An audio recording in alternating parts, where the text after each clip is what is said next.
a piece of Thomas Edward Patrick Brady. Good morning, everyone. Jenna Wolf, Kevin Wildes, Brandon Marshall, and Nick Wright. And Nick, I asked you this. Should Brady be scared? Oh, he shouldn't be scared. He should be terrified, Jenna. You see that man? Coming after him. Coming after him.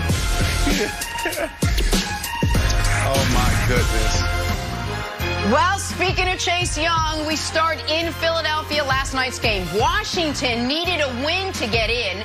An Eagles win, and the Giants were in, which made it all the more head-scratching when Doug Pederson pulled quarterback Jalen Hurts, trailing by only 3 early in the fourth. Nate Sudfeld came in and pretty much handed the win and the division to Washington. Afterwards, rumors swirling, centering around draft positioning for the Philadelphia Eagles. So what were you thinking, Doug Pederson? Yes, I was coaching to win. Yes, that was my decision solely. Nate has obviously been here for 4 years, and I felt that he deserved an opportunity to get some snaps. And listen, if there's anything out there that thinks that I was not trying to win the game, I mean, you know, Ertz is out there, Brandon Graham's out there, Darius Slay's out there. You know, all our top guys are still on the field at the end. So we were going to win the game.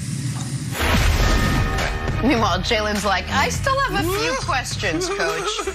So, Nick, let me start with you. What was your reaction to Doug Pederson saying he was, quote, coaching to win last night? Yeah, I understand the collective outrage of everyone from the broadcasters to the fans to players on the opposing team or the team fighting to get in the playoffs. And this, you had a coach play a clearly inferior quarterback when that game was going to drastically impact whether or not another team got into the postseason. And the team that missed out on the postseason wasn't a nothing team.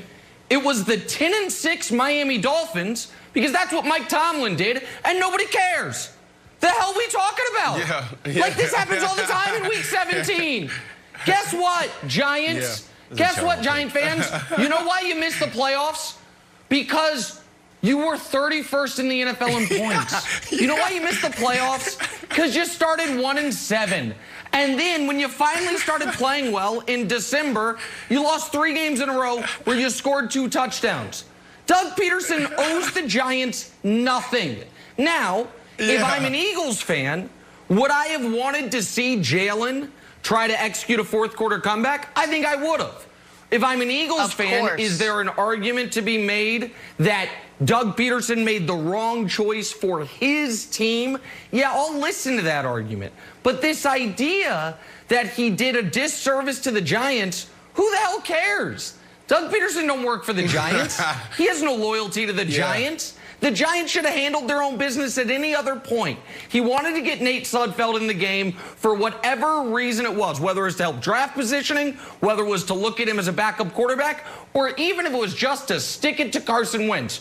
Don't care. He's allowed to do whatever he wants in Week 17. So I don't understand, Brandon, why people are acting like Week 17 in the NFL is this time where every team always is doing everything they can to win, when we saw throughout the NFL, that's not how the week goes.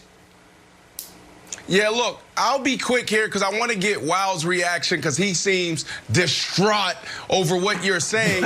There's only a little bit that I can add to what you're saying because I see this the same way, Nick. To me, this is a Week 17 game where there is nothing on the line for the Philadelphia Eagles besides messing up their draft position and also not seeing what they have. And the reality is Doug Pederson, Wilds, he can't say the truth. You know this. How many times have we seen head coaches and players stand at the podium, talk to the media, and not say what's really on their mind? So what Doug Pederson could have said, but probably got a lot of pushback, is like, look, guys, I can care less about the Giants. Nick, you just talked about that. I don't get paid by them, all right? They don't pay me. The Tisch family, they don't pay me. So when you look at this situation for me, I'm looking at what's best for my team long term. You have a quarterback in Nate Sudfeld who's been on that roster for 4 years, and you don't know what you have. He is an unrestricted free agent. So I need to see what this guy has. He can potentially turn into trade capital. He could potentially be our backup quarterback. So I need to see if I'm going to pay him $3-4 million to back up Jalen Hurts. So Wilds, I think that this was an okay decision, and I also think that it was best for the organization. Okay, what has happened? I thought 2020 was a terrible year, but we're off to a horrible start in 2021. Nick is saying, and I'm sorry, Nick, I don't like to start the show by saying terrible take under my breath. When you compare it to Ben Roethlisberger, who's resting for the playoffs, if sitting Jalen Hurts, who also is the future. So, Brandon, I get like seeing what you got. Jalen Hurts has completed 77 passes. Is the report card done on Jalen Hurts? Wouldn't you like to see what he looks like with a fourth quarter comeback? We were ripping Brian Flores for pulling 2 out of the game to put in Ryan Fitzpatrick, and now you're going to put in Sudfeld, and the idea that you don't know what you got for 4 years. You don't, but you know what you have, Wilds. He's never had a fourth quarter comeback. Wouldn't you like to see that? Another quarter? Yeah, but another quarter tell us who Jalen Hurts is. At this point now, they know what he does well and what he needs to work on. Where's his challenges? So they're going to take the information from the last couple games, go into the offseason, and say, okay, here's the notes. Here's where you need to get better. So, no, I don't think another quarter would have put them in a better position. Like, this was the right thing to do for the organization because you have Nate Sudfeld. Do I pay this guy $3, $4, $5 million to be the backup? Do we let this guy ride? 4 years. But hold on, but hold on. Yeah, but Jenna, he hasn't had any game time. He's had no real reps. But also, people aren't mad because he did the Eagles a disservice. They're mad by proxy because the Giants, the 6-10 Giants, the 0-5 to start the season, 1-7 in the midway point Giants got screwed here. By the way, Doug Pederson, if he was thinking about the Giants, you know what maybe he was thinking about? Guess what? The Giants would have Chase Young on their team if what?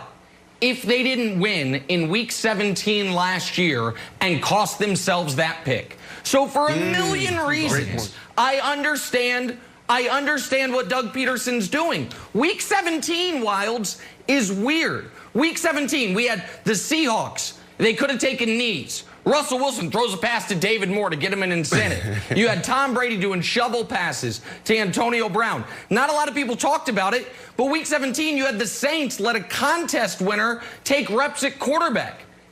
What? Oh, that was Taysom Hill. My bad. But still, the point holds. Week 17 is weird. You had me going. Week 17, you can't. If you go into the week needing someone else to help you out, you might be screwed. And by the way, Jenna, if they leave Jalen in, it's not like it's a sure thing the Eagles win. They gave Jalen a chance to take the lead, and he threw a ball in the dirt. He completed 7 passes in this football game. It's not like he was on fire. So people don't like Doug Pederson for maybe reasonable reasons, but I just think the outrage here is misplaced. I get it. Yeah. It's not a sacred week, Nick. I think you make a good point. And if Doug Pederson wanted to lose the game, he would have started Carson Wentz. But if you want to see that much of Sudfeld, then start him in the second half and give him a full half to go. To take him out in the fourth quarter That's what I was going to say. Put him in for a full half. That's fair. All right, we'll have much more on this still to come. We got to take a turn, talk some Derrick Henry. Just when you thought we were done with the days of the 2,000-yard running back, King Henry stepped up and says, yeah, not so fast. First things first, next.